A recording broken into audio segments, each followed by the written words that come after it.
All right, I'm here live with Jamarl Thomas from the Progressive Soapbox. Welcome, Jamal. What's happening, man?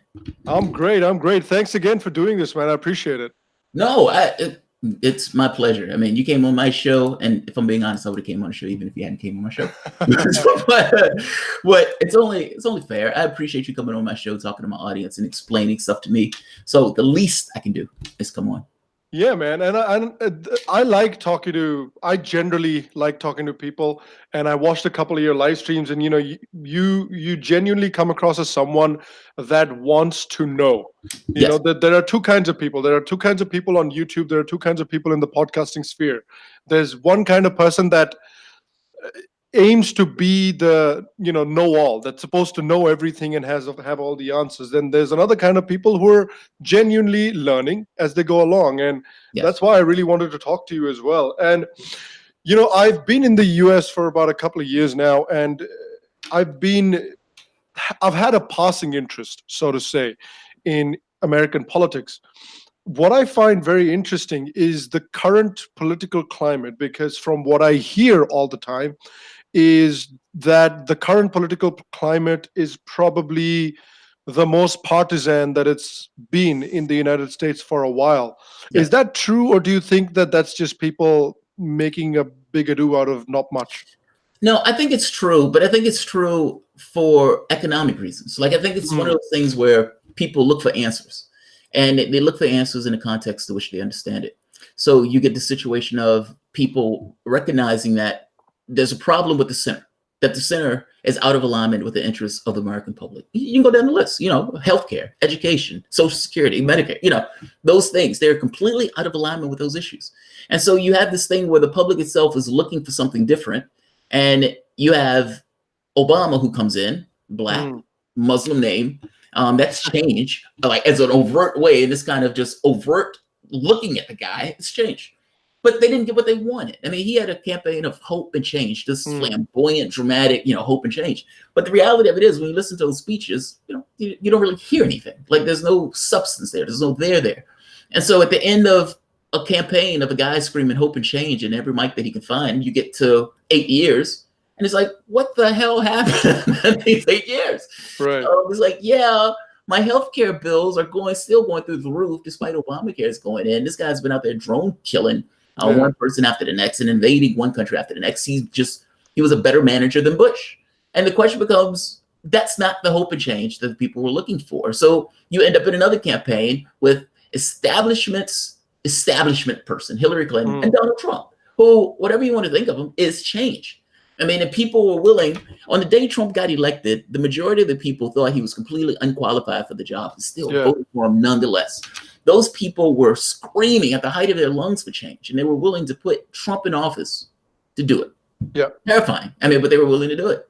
So it's partisan, but the partisanship, I think, boils down from economic interests. Like you have 95% of the wealth under the time Obama was in office went to the top 1%. That means 99% is fighting over 1% of the spoils. Yeah. That's an amazing. I mean, I'm sorry. Yeah, 95 is fighting over 5%. That's an amazing thing. You create a certain amount of chaos in your society based on the difficulties that people have in just trying to live within the context of the society, and people look for answers. Is there a greater sort of disparity in income and wealth in America Yes. today than the last 20, 30 years? Yes. And why do you think that is the case? Because you have a system where all incentives go towards maximizing of profit. Like if the United States worships the capitalist class. Mm, I mean, look at Schultz. Nobody knew who Schultz was. And he comes into a contest and it's like, why are you in this contest? And why are you getting a CNN town hall? And it's like, he's a billionaire. Yep. It's not that he's better than anybody else. His cash is his entry fee into even just, this grand scale of politics where he's on a national stage just by virtue of his cash. Like if you put somebody in a position where their job is to maximize profit, why wouldn't they do that? yeah. And you ask the question, well, how do you maximize profit? Well, you attack workers. That's one case. Meaning if I can lower the amount that I pay a particular individual, then I myself can expropriate more wealth from that situation. Yes. Or you get the product for cheaper. Meaning, if I can get these products from somewhere else or get these products made cheaper, then I can do that, and I can again maximize my profit. Now, some of this turned into exporting jobs overseas through things like NAFTA and the thing that Obama was going to put into TPP, which was going to kick that into overdrive. And again, it makes all the sense in the world. If I am head of a company and I want to make as much money as I can possibly make, I can pay this American worker $15, or I can ship this job to Mexico and pay that guy $3. He's getting $2 more than what he was getting before, and I am getting a product for dirt cheap. And because of things like NAFTA, I can ship those products back into the country with no tariffs associated with it.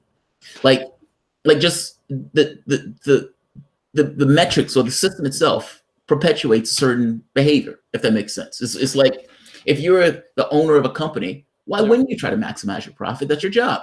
When you're looking at drugs, then they would increase the price of a drug like tenfold over the course of a few weeks, and nothing has changed other than we can make all of this cash on the pain and of somebody else because they don't have a choice. It's a person who say, no, I don't want the cancer medication, or they're going to take the meds.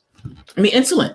Like one of the pharmacists over here, her and I were starting a conversation, and she was saying how many of her patients cut their insulin dose in half because they can't afford insulin. Like that's some insane stuff. That's the system that you have. And mind you, they're not doing that because of an act of God. They're doing that because of policies that are taking place in the United States that allowed healthcare companies to get paid twice as much as they would in other countries.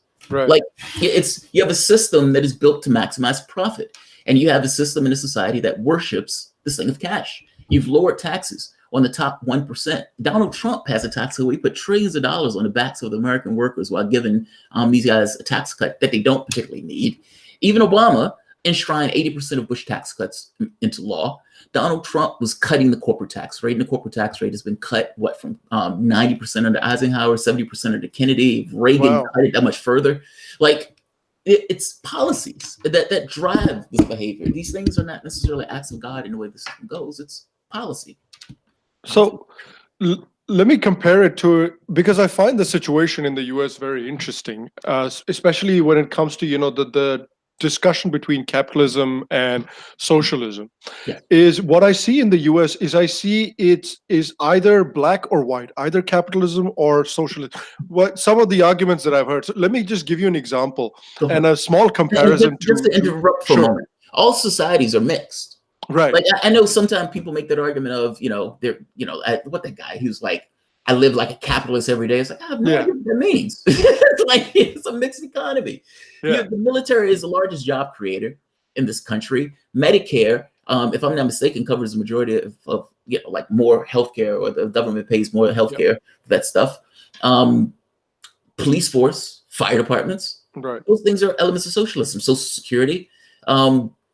We're a mixed economy. We're a big society, even though we call ourselves this kind of capitalist nation. I was just going to say that because I was going to give you an example of India. So in India right now, you have a prime minister who is considered to be very sort of capitalist minded, makes it easy for people to do business and so on and so forth. But at the same time, he has introduced some programs, some government programs into the country, which you could see have a very sort of socialist thinking behind it, like in terms of they've launched a campaign called Ayushman Bharat, which is basically India's version of Medicare for all. That's what it is. It's medical coverage for everyone.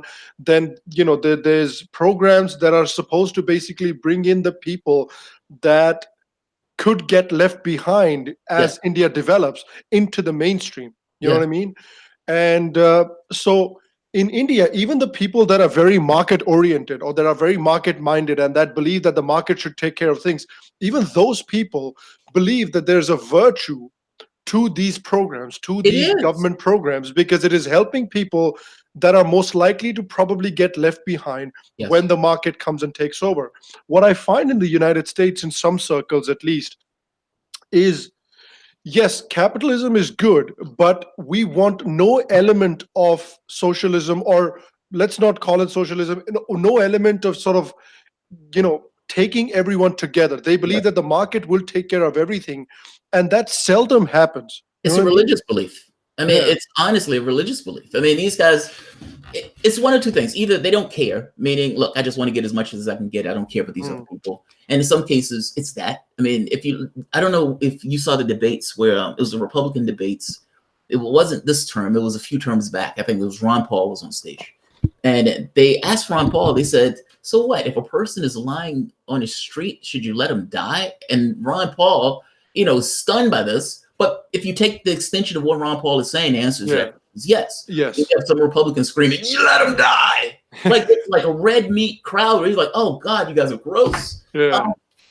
Look, I don't care about the labels. I look at this from the standpoint of, can we, as a society, as a collective of a society, do certain things to blunt the edges of capitalism?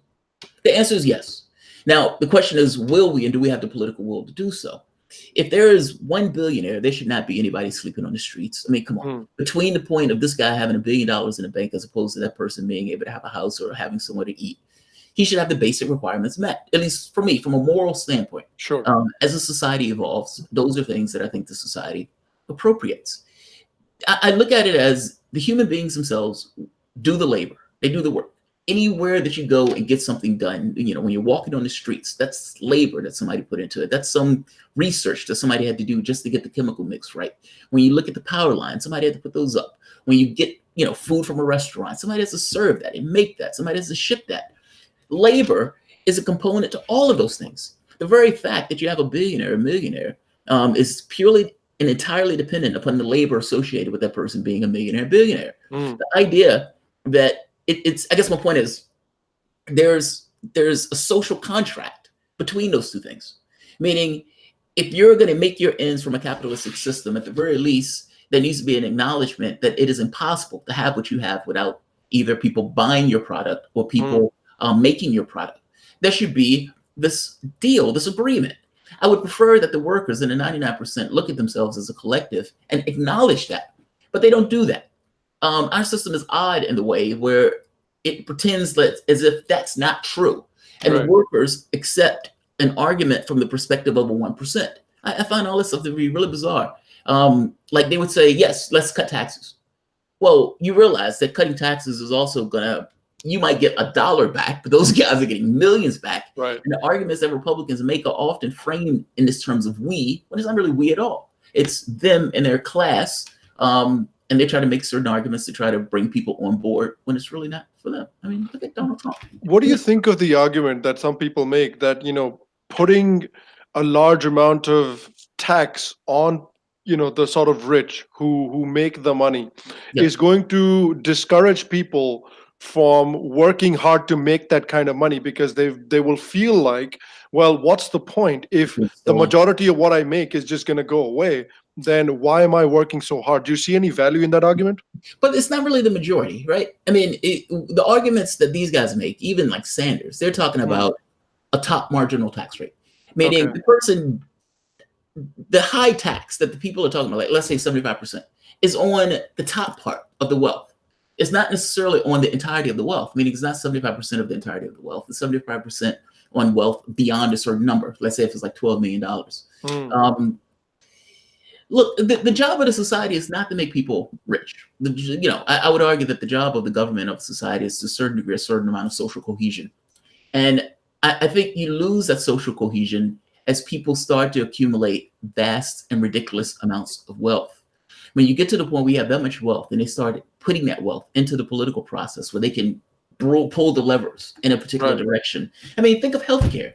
Like one of the, a report came out in Hawaii where the healthcare law is working on dossiers of the various Democrats who were running in the race. And what the Democrats would say out in public to the audience was somewhat different than what they would say to the lobbyists. Because at the end of the day, they know the lobbyist is going to put dollars in their pockets. And we're supposed to believe that the dollars that are being put into their pockets in no way affect their political judgment when they go out to pass legislation, either on healthcare or energy or pick up the litter, taxes, for example. That's of course it's nonsense. Like that wealth is used in that way. I don't think Bill Gates would have done everything that Bill Gates did if Bill Gates still made half of his wealth. Yeah. You know what I mean? Like Jeff Bezos would still be Jeff Bezos if Jeff Bezos had $25 billion in a bank as opposed to $50 billion in a bank. Right. I don't, there may be a number to which they say, okay, screw this, I'm not doing anything. But we're nowhere near that number. Like that number is so like out of whack. In fact of the matter is some of this is being argued just from the perspective of where we are now. Meaning if we were back where, it was like a 90% tax rate on the marginal tax rate, then the argument would only be, okay, can we lessen it to 70%? Like, and it's like, is there any value in the argument that if we take it all, that type of stuff? My point is this: they would still be who they are, right, making half of what they made. Like nobody is talking about taking the entirety of their wealth. Nobody is even talking about taking the majority. Many of the people who are coming out, there are some lefties who go hard on this point and was like, take it all, eat the rich and feed on the corpses. But the arguments of the Democrats that are in office, meaning like Sanders and Warren and everything else, they're talking about a wealth tax, but the wealth tax they're talking about is not, it's like, would Jeff Bezos really have said, you know what, I'm not going to create Amazon because I'm only going to make $10 billion. Right. I don't think he would have said it. Like I have a hard time believing. There may be merit to the argument depending on how much you take. Don't get me wrong. And if there are areas where companies or people can find ways to say, okay, screw it, I'm going to do my business in this particular place. Fair enough. But I don't think they're going to leave the United States market, being one of the major markets on the planet. And at the end of the day, if they're still making billions, I mean, what we're talking about is that wealth being kept in the hands of workers. That's the argument that's being made, that the workers who do the labor should get some proportion of that wealth. And that right now we have a system where the people who are in charge and the people who are in power have every incentive in the world to give themselves more while giving people less. Yeah. Think of those jobs. That makes sense too. How many people do you think, because now you're seeing people like Ocasio-Cortez being elected, you're seeing people like Sanders getting this massive amount of support, and you're getting people don't exist without failures to the system itself. Right. Like there is no Sanders or there is no Ocasio-Cortez. Sanders stood in irrelevance for like 20 years. Yeah. And as the economic systems got worse, the average person who's retiring has no money in the bank. Like think about that. The majority of the population itself don't have $400 in the bank. If they had an emergency, they wouldn't even be able to figure $400. Like these are people who are. Why do you think that is? Is that because of bad management on their part, or what? Why do you think that is? I think their bills have gotten higher and their wages haven't gone anywhere. I mean, the real wages over the last 20, 30 years haven't gone pretty much anywhere. The top 1%'s wealth have gone up like over 100%, like some insane amount of money, which means that the difference between the wage growth of the top 1% and everyone else, that's wealth. That's wealth being expropriated. Right. Like, at one point, there was somewhat of a even keel in regards to the way the wages were going up. But at some point, that spiked. The wages remained flat for the workers, and for everybody else, it remained for the top 1%. It spiked, particularly for the top 0.1%. Right. Like where it gets just obscene. Not to mention inheritance, meaning when you can pass the wealth from one generation to the next, that wealth just kind of accrues on itself. But the workers themselves, think of their bills. So the amount of money they have to pay for healthcare, the amount of money they have to pay for school, the money they have to pay for childcare. In other countries, there's assistance with that stuff. In the United States, you're pretty much left to your own devices. Yeah. Meaning you, as a family, have to come up with all of the money to pay for all of this stuff without assistance. What would your world look like if healthcare was covered? And let's say education, private colleges was covered. Even if you were making the minimum wage job at that point, your two major expenses are off the table. And there are plenty of countries in Europe where that's true. Where they'd be like, college loans, why do people pay for, why does the government cover that? And it's not like we don't benefit from that. I mean, at the end of the day, do we want an educated population or not? And do we get more people educated when we have free public schools or when we're putting $50,000 of debt on their backs? Right. Not to mention the school loans. Like we're $1 trillion. I think it's over like $1 trillion. I saw a crazy number today somewhere. Yeah. And it's like, what do you get married with that much debt on your backs? It's like, what jobs do you take? You're pretty much in indentured servitude for the next 30, 40 years, and you can't get rid of the debt. You can't file bankruptcy. If you had Social Security, they would even garnish your Social Security check. Yep. Like, this is insane stuff that we're talking about. And again, not an act of God, policy. It's policy. Like, it's just bills have gone up higher, wages have remained flat, and it's putting more and more stress. And people dealt with it by paying the credit cards. And so in which case they kind of just spun themselves in debt only because they were running, on a hamster wheel, not able to make ends meet. Right. It's somewhat of a cultural societal thing, but it's policy. It's policy. With the number of because it's somewhere crazy, like the number of people that are now running from the Democrat side to become president. There's a lot of people in the running all of a sudden that I've noticed. Every day some new guy or some new lady pops up. There's like 10 or 12 people. It's insane. Yeah, it's incredible. It's like a shelter. It's weird. Well, they people smell just blood keep in the showing water. up. What? That's what it is. They smell blood in the water. They do. Incredible. And they think there's like, all right, this is one of the most beatable presidents that we've had. I think they're going to be. I don't think Donald Trump is as weak as I think they think he is. Yeah, I really agree. Don't. And depending on who they put up, if they put up like a Kamala Harris or Cory Booker, I don't know if they'll be much better than Hillary Clinton, to be honest. Yeah. So with all these people coming in, there's very few people which I feel like come with any drastically different ideas. When I think of whether you think those ideas are good or bad, that's a separate discussion. But just at the moment, just people coming out with radically different ideas than what someone like Hillary Clinton was offering, which a lot of people clearly were not on board with. You only see somebody like Bernie Sanders or somebody like Tulsi Gabbard or somebody like those two. I don't even know the names of most of the people who are in there now, but I don't really, it's hard to distinguish a lot of them from each other, isn't it? It is. And, they've been trying to create this kind of distinguishing characteristics. Like Sanders is, socialist in the race. Everybody knows who Bernie Sanders is. Elizabeth Warren is the one that hates bankers. She'll beat up a banker if she can get away with it. Man, I swear, man, I think a banker took her lollipop when she was a child or something. I also think, though, like, if you think about it, like, I understand that the United States had to bail out the banks in 2008 because they didn't have to avoid possibly, I don't know if they they could have given they have to the homeowners. I mean, ultimately, the argument that was being made was the subprime mortgage couldn't be paid back because, they were made bad bets on it and the insurance company essentially bounced and that type of stuff. The U.S. government could have given that money to the homeowners and paid off those debts, which would have paid off those banks. But they didn't do that. They gave that money to the banks, and the banks turned around and didn't loan it. Like, that's the wild part. The banks held on to the money because the banks were insolvent, and they understood that if they loaned it, they may not get the money back. The crazy thing also is that, okay, that was crazy. But the crazier thing for me was that none of those bankers suffered any consequences. Nope, none. Almost all of them got away with it. All of them got away with it. Now, Obama cabinet was chosen by Citigroup. Now, we didn't know this. This was one of those things. Oh, wow. Yeah. I didn't know that either. Citigroup, one of the documents came up showing that Citigroup essentially chose the people who were surrounding Obama. And you look at all of the money that Obama got from Wall Street and you ask the question, is it possible that the money that he got from Wall Street in any way influenced the ferocity in which he went after those bankers? Because if you remember, Obama at one point says, "I'm the one that's standing between you and the pitchforks." It's like, well, why? Why? Yeah. You're elected on hope and change, and you're out there throwing your body for the bankers. It's like, what the hell?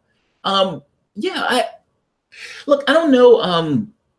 I know some of them are coming up with different platforms. I know Elizabeth Warren is trying. She is trying to get the darky vote like nobody's business. I don't know if she's gonna be able to stand up to Trump though, because that guy is just. That guy's just a flat track bully. Yeah, he's gonna call the Pocahontas all the time. Yeah, he's such a flat track bully that he's gonna be. I feel like against Warren, he's really going to be able to rile up his base really effectively. And he needs. I feel like to really oppose him or to really give him trouble, he needs someone like Sanders. But I don't. So. Do you think that the Sanders magic is still there in 2020? He won. Sanders got $10 million within the course of a few days. Yeah, that's true. That is amazing. That is true. About support, and this is like small donations. This is like $1, $2, right? Yeah, like $27 here, $10 there, and if anything shows support, and it's not plutocrats giving him money. They hate his guts. It's not people with huge amounts of means giving him money. There was one guy who was a millionaire who wanted to give Sanders money, and Sanders was like, just give me the maximum that you can give me, and let's keep it moving. Like he doesn't want that influence in that way. He is blowing the doors off in terms of fundraising. People were fawning over Kamala Harris because she got like $1 million in a day, like 1.5. And they're like, oh my gosh, she got $1 million in a day. Sanders blows that out the water with 6. Like, so support is there. I guess the question becomes, can Sanders get through the Democratic primary? Now, I think he has a good chance in the general. The question is, can he get through the primary? That's the catch. That's the question. Because, they have the new superdelegate rules. And with those rules, they haven't gotten rid of superdelegates. Those superdelegates come in the second round of voting, meaning that because they have so many people in this field, if it goes down to like 3 people, it may go to a second round, in which case all of those superdelegates can go to whoever they want to, which means that Sanders could have the majority of the votes and still lose in the primary because someone else gets the superdelegate votes. Wow. Yeah. I mean, isn't that what happened sort of last time as well? Well, I would argue he was cheated last time. Well, of course. I mean, it is a kind of cheating with the way super delegates can sometimes vote. I feel like it's kind of cheating. It's instantiated cheating. And not just that, like changing the polling locations. Like that was one of those. Like Democrats started doing things that Republicans do to mess around and suppress the vote. You talking about something that opened my eyes, nobody's business. Like, because up to this point, it's like, oh, Republicans are monkeying around with the thing in order to suppress the vote because they want. And then you see the same tactics. You see, like in the various places, they would shut down polling locations. And it's like, well, why are you shutting down polling locations? Sanders has been bringing to the polls like gangbusters. I mean, ultimately, you're making it difficult and creating those long lines. The thing, Arizona, where those people were in the line when they were, if I'm not mistaken, they called the vote while the people were still in the line. And where they were saying that Sanders supporters were throwing chairs when Hillary Clinton voters or delegates cheated. Mind you, it was only like 1 delegate, but still, it's the principle behind it. Like, and then you get into like the biases within the polling locations. So you would always see Sanders, like you would get the exit vote totals, and the exit votes weren't lining up with the actual vote tallies. Like it was a lot of oddities with that race. But even if you only want to go to the point of Donna Brazile, and Donna Brazile saying, it's like, yeah, we found it. There was an agreement with the Clinton camp and that type of stuff. So Clinton had all control over the messaging and everything else while she was running in the exact same race. Can you imagine that? It's like you're running in the race and you're the one who's firing off the thing and you're the one who's the tape at the end. That's crazy, man. That's crazy that happened. What's crazy is that there was so much like support for Sanders in like the liberal media, but even when they found out that Sanders got cheated, and then when Hillary became the new sort of she got the nomination, I genuinely don't think that the media questioned it enough. They just went with it. They were like, all right. They started asking, the wild part about it though is there was enough noise made where the Democratic Party understood we fucked up. Yeah. Because they started having a Unity Reform Commission, which is, was just a dog and pony show. And they gave a space for lefties to essentially yell at the Democratic Party. But it's like, but you're yelling at them to what hit? It's like that. This is kind of gamesmanship. They're trying. They realize they lost 15 million people, and they're trying to find a way to grab those people and bring them back into the party. So this dog and pony show, the Unity Reform Commission. Then you had the media who was at the DNC thing where they were looking for the chairman. They asked this question. It was like, Tom, do you think they were cheated?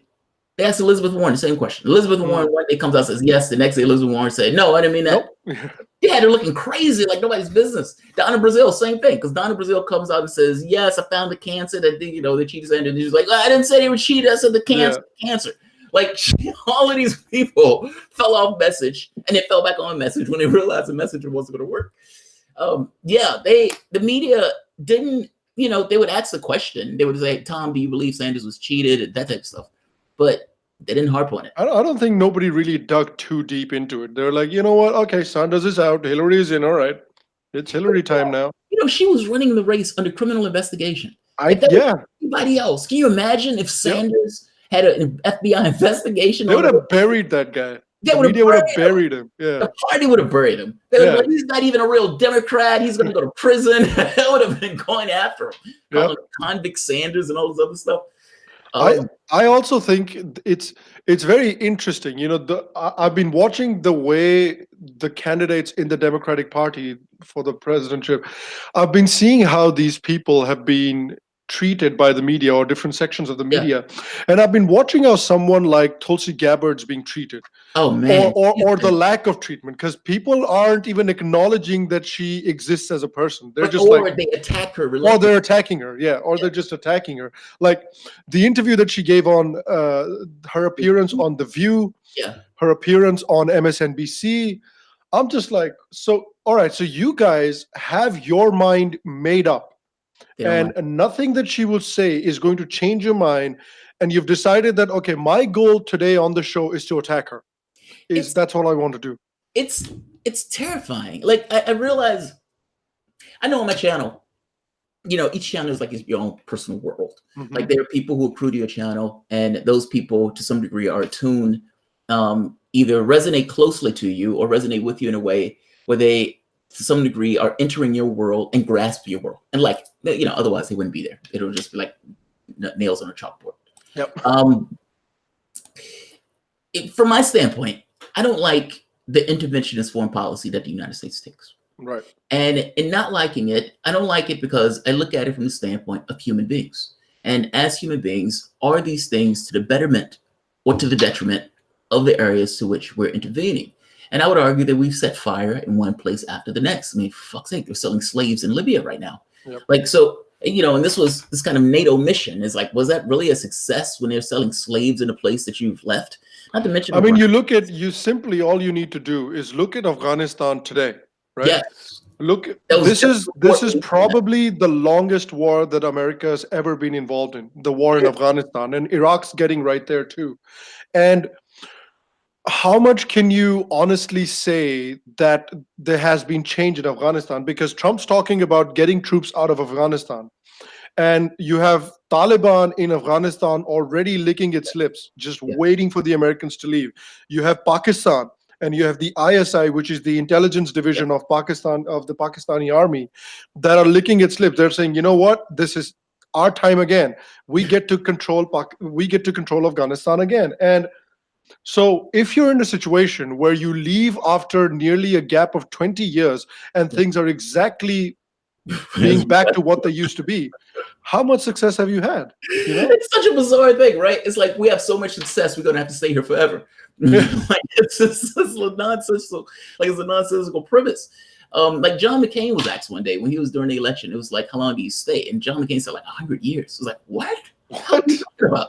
Like, that's insane. You're just talking about an occupation. And a report just came out on Afghanistan talking about. Sorry to cut you off too. I'll let you complete that point. But what's crazy to me about John McCain is that one of the things that bothers me, you know, because I've seen from being in India, you know, you live in a troubled neighborhood. You've got China above you, you've got Pakistan to your left.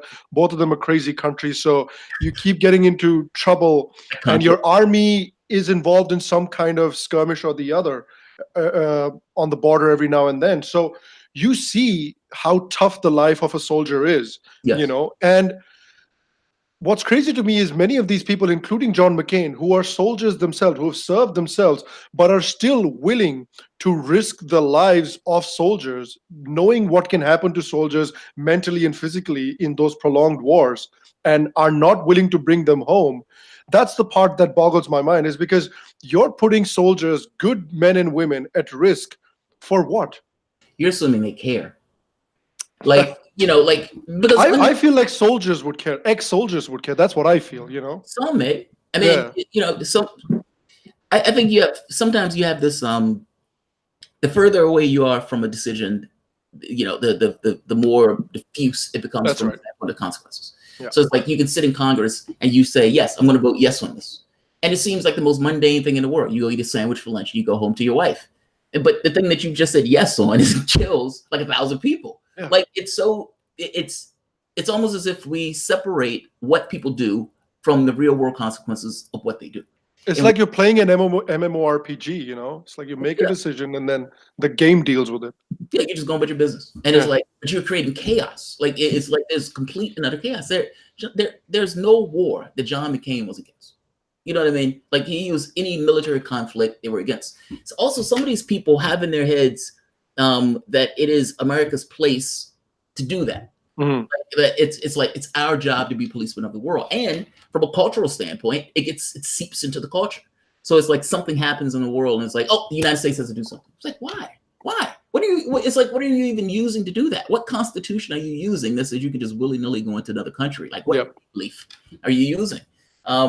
John Mattis Tulsi Gabbard was interviewing Mattis during one of the hearings. And Tulsi Gabbard read the Constitution to him and kind of made this point to him, like, what were you guys using from the standpoint of law to bomb Syria? Yep. They haven't attacked us. They're not our enemy in this case, where of somebody who's a direct threat to the United States. What are you using? And Mattis was actually being honest. He says, yeah, that's kind of complicated. Obama had that complication. No, it was illegal. Like from the standpoint of our own laws, it was absolutely and completely illegal. Holding on to the territory in Syria is illegal. That stuff is just a fig leaf that they still use like this Iraq authorization for this stuff. Where it's like nowhere near Iraq. It's not. Yeah. It's like nonsense. But it's like there's no from the standpoint of military conflict, everybody is juiced up on it. Like the media, even like there's no war that could propagate itself without the media backing that war. And that's all of them. And even from regime change stuff and everything else. And if during the time of a regime change, you came out and said this was probably the CIA, they would say, oh, that guy's a conspiracy theorist. When in reality, you would think that they would know that. Like, does Chuck Todd and all these other guys know the history of the United States and Latin America and the countries that they've overturned?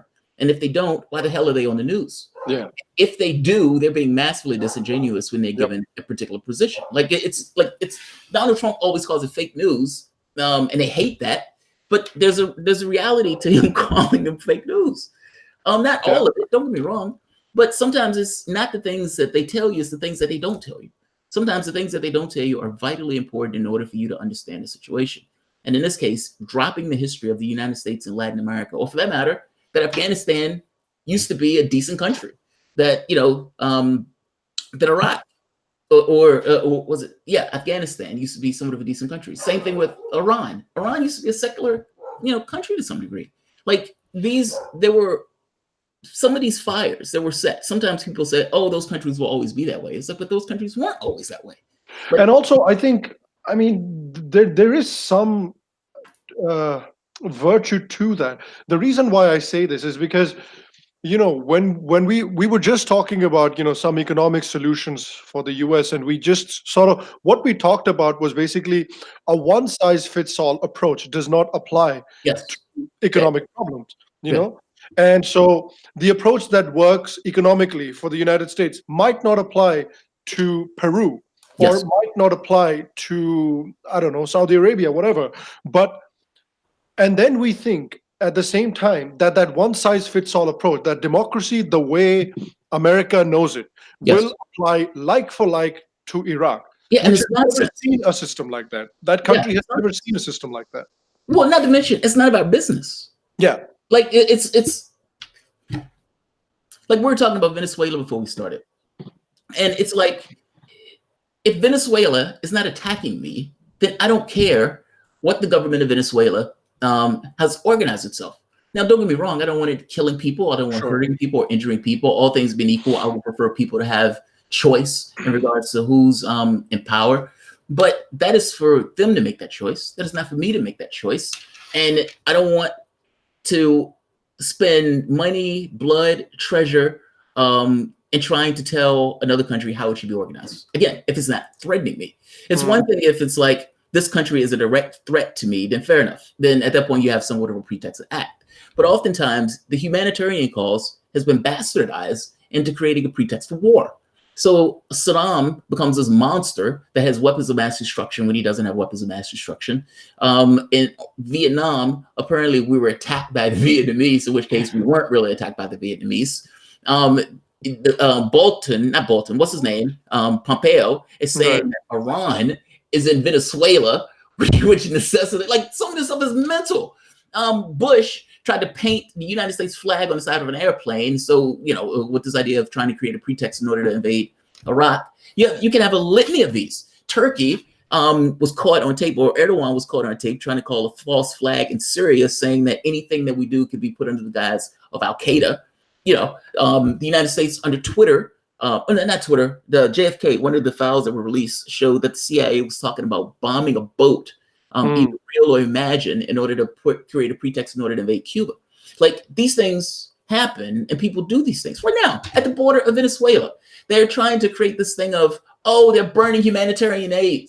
They're burning humanitarian goods, forgetting the fact that Abrams, back during the time where he was paying death squads in El Salvador, used humanitarian aid in order to put weapons and munitions into the hands of the opposition.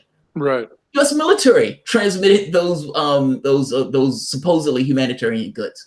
Like, we do things around the world, man, and it has real world consequences in regards to real people's lives. And yeah, I tend to be against intervention under that, guys. And I tend to be somewhat distrustful and cynical when they're telling me that, hey, we need to go kill people for humanitarian reasons. Right. Marco Rubio showing a picture of Gaddafi and sending that as a tweet. It's disgusting. Yeah. I mean, yeah, I think it's such a crazy thing, because it's such an insane amount of money being spent in these causes. It's such an insane amount of, weapons being used, and it's you putting your soldiers in the line of fire for no good reason. And at the end of the day, the only people pocketing money are the sort of industrial military complex and their lobbyists in Congress. Yes, those are the only people that are genuinely benefiting from this. Who else? And don't forget that it's a jobs program. Like the military thing, it's a jobs program. I mean, ultimately, the money that we're dumping, that's our number one industry, if I'm not mistaken. We dump huge amounts of money into creating weapons, which for the most part goes to weapons contractors, and a little bit trickles down to the people who work on the jobs and that type of stuff. You have pork in various congressional districts. So a congressman may have a weapons contract in their particular district, which makes them less inclined to cut the military because they don't want to lose the military money from that particular thing. Like, there are all sorts of incentives that are built into creating a military industrial complex. And the problem becomes, how do you unwind that when that becomes one of your mainstays? I mean, you could create a federal jobs guarantee and then try to unwind that so the people who are not working in those capacities can work in a different capacity. But that doesn't seem to be the impetus. I mean, we're spending $719 billion a year in the military. We spent nearly $8 trillion just on the Iraq war, like the Iraq and Afghanistan war. And, I just watched a video of Feinstein telling people, we can't afford the Green New Deal. We spent $8 trillion. Like, that number is astonishing. Yeah. And it wasn't for the betterment. It didn't create, roads and bridges. It didn't create waterways. It didn't fix the water system so people weren't drinking lead. It didn't do high-speed rail. I don't have my flying car. None of that stuff in place. I mean, at the end of the day, they threw that money into a hole and burned it. Yep. I mean, we're like $22 trillion in debt. Yeah. And there's nothing to show for that money. Like, it's one thing. I had a friend of mine. He's a right winger. And I asked him. I said, he says, I believe nobody's looking out for me, which is why I support the Republicans. He says, I don't think they're going to do anything for me, but I don't think the Democrats are going to do anything either. But the Democrats lie to me and tell me that they are. I said, what if your kid could go to school, meaning you had public education? What if there was an expansion of Social Security? What if, you had healthcare, meaning Medicare for all? Would you think differently about being $22 trillion in debt if those were aspects of your society and you could see where that money went? He says, yeah, maybe.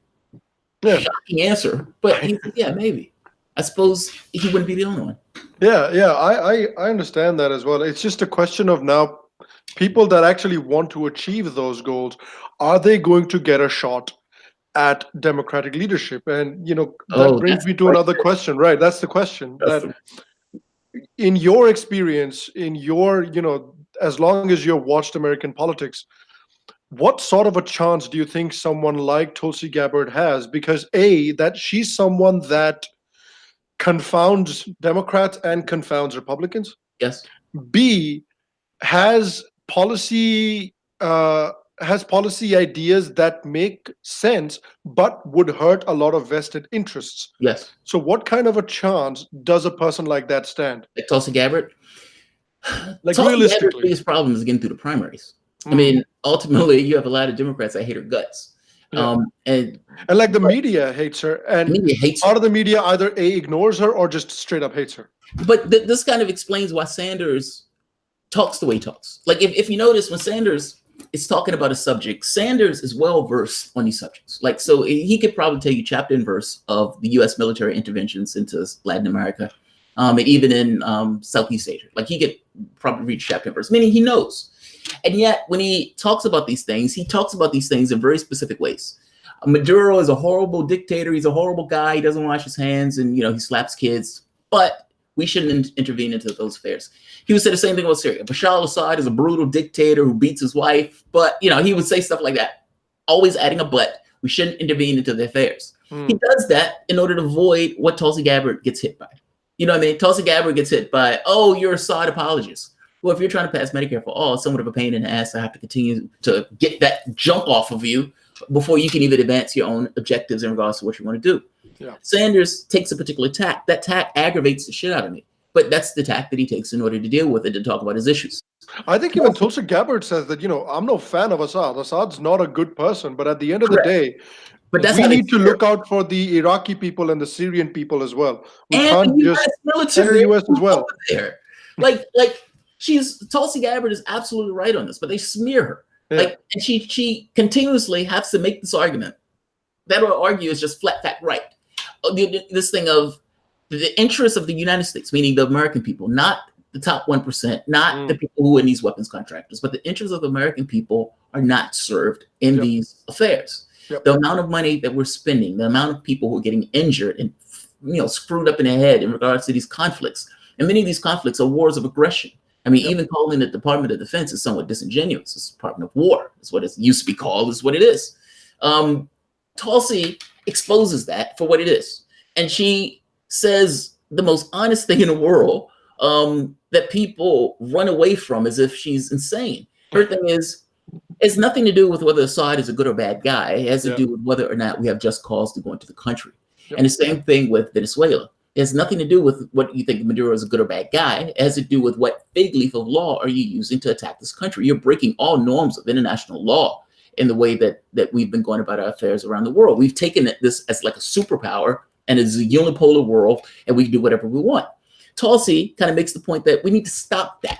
If you're talking about passing a Green New Deal and healthcare and all this other stuff, you can't pay $1 trillion for a military budget and simultaneously talk about Green New Deal and environmental movement.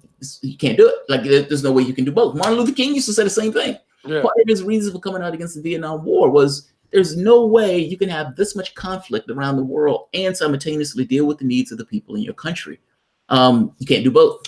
Tulsi's issue is getting through the primary. She's decided to wholeheartedly embrace the anti-war campaign. That's her thing. So Bernie Sanders is a socialist. Elizabeth Warren is the one who hates bankers. Tulsi Gabbard is the one who is completely anti-war. That's the way she's distinguished herself. If Tulsi Gabbard can get on the debate stage, Tulsi Gabbard will make a big fuss. I don't know if Tulsi Gabbard could be president. I suspect that she would probably end up in like a Secretary of State or of vice president role under a Sanders. But you never know. Like, nobody thought Obama could break through. Yeah. And you have a war-weary public where the public listens to her. It's like, yeah, she's making sense. I mean, not only this other stuff, but she's making sense on this very specific issue of not being interventionist. And she's being straight up and making her argument. And she makes that argument to whoever listens.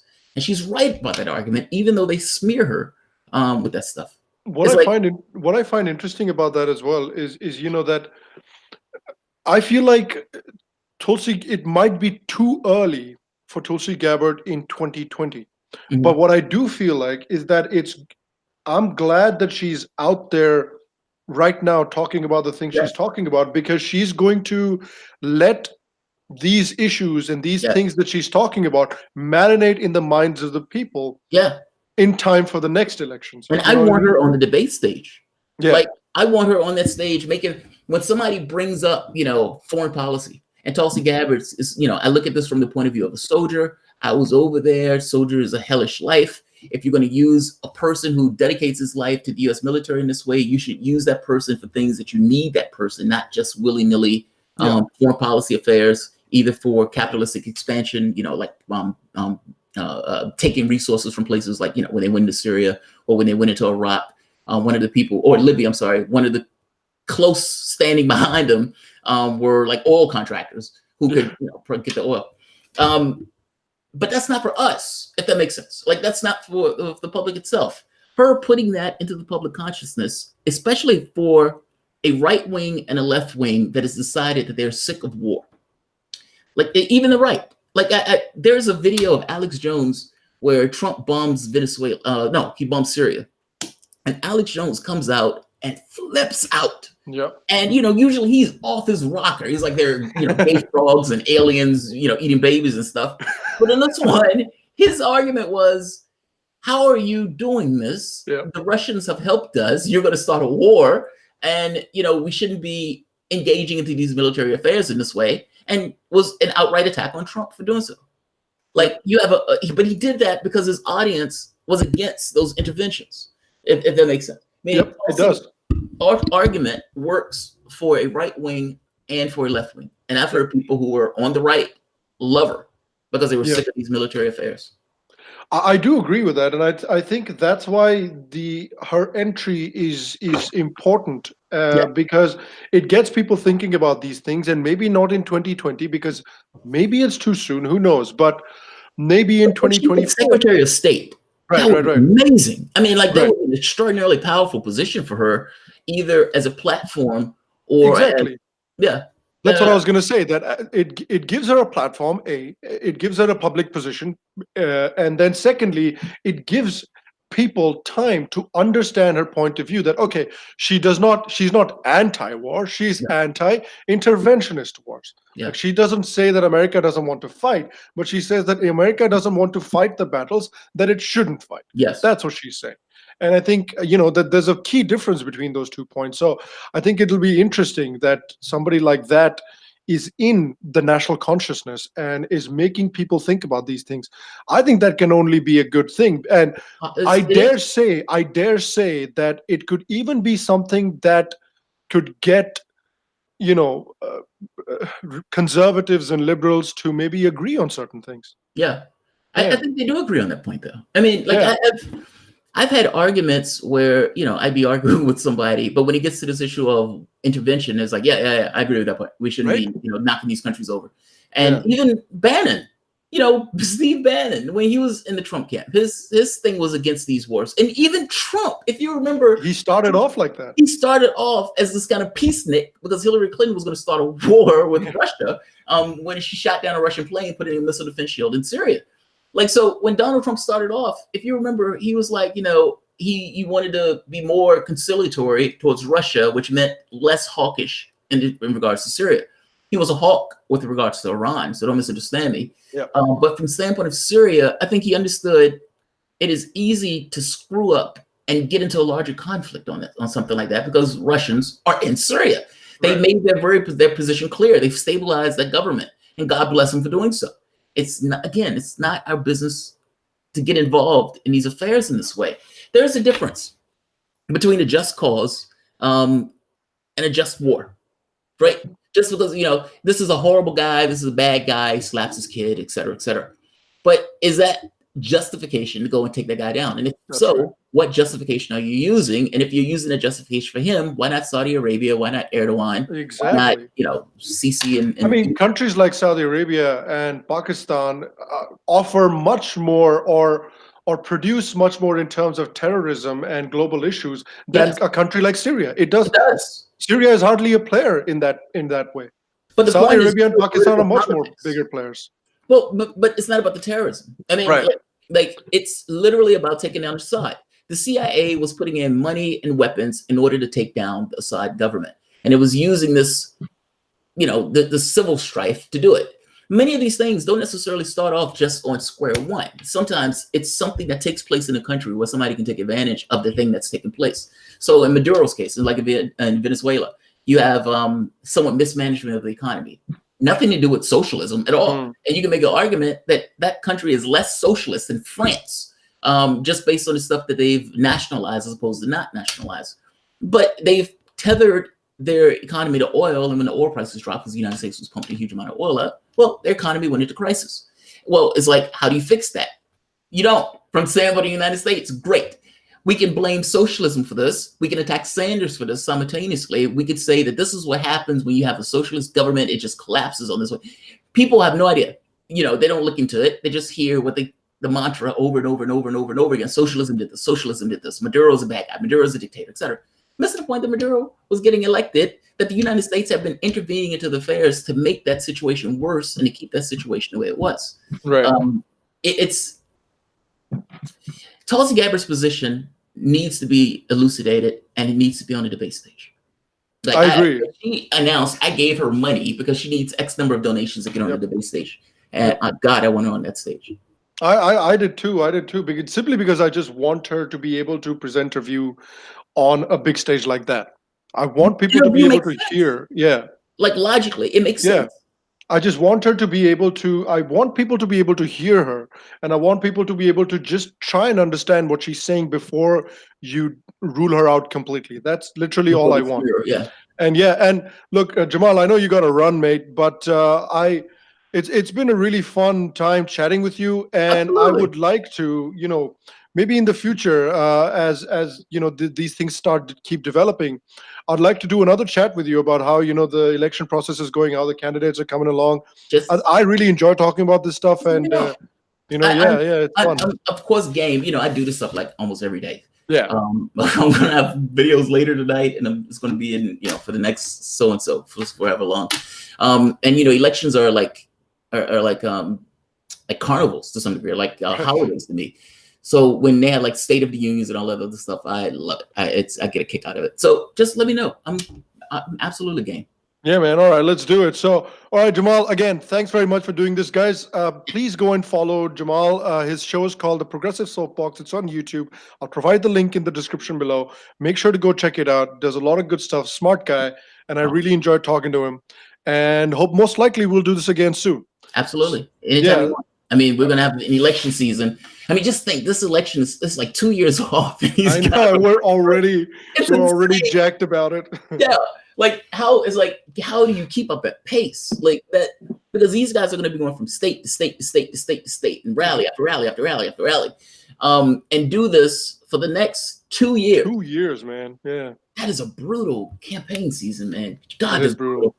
I mean, that goes with the money thing. I gave Sanders like about $10. And the reason my wife gave him 27. Now, the reason I did that is because it's going to be each month, and this is going to be a 2-year campaign, and there's no point in giving a ton of money. But 2 years, like, I don't think anywhere else in the world has a campaign season that goes for that long. Like, it's insane, like brutal campaign thing, but I love it.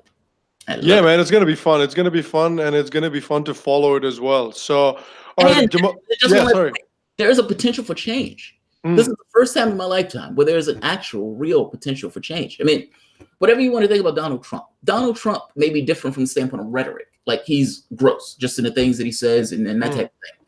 But policy-wise, he's just a neocon. Like, he's advancing the neocon agenda for Iran. He's advancing it for Cuba. He's advancing it for Venezuela. He's doing those things that the neocons in the previous governments wanted to do. He's moved Jerusalem into Israel. Even Obama said he was going to do that, but all of them usually pulled back from because they didn't want to create that much chaos. I guess my point is, he's not a departure from U.S. politics.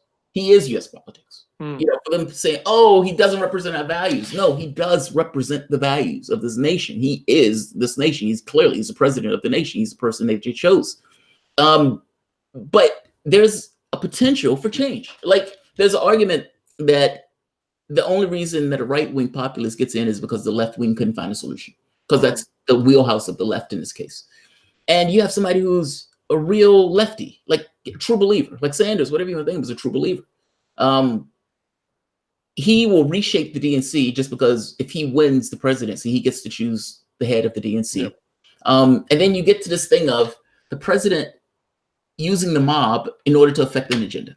So it's not just, all right, I've gotten elected. Okay, you guys can go home and let me do what I do. It's in order to get these things passed, I need your support in order to scare the shit out of the various members of Congress. Meaning, I want you in their door, like in their lobbies. I want you marching. I want you protesting in their areas, because that is the only way you're going to be able to get your agenda accomplished from people who don't want to accomplish your agenda. Yep.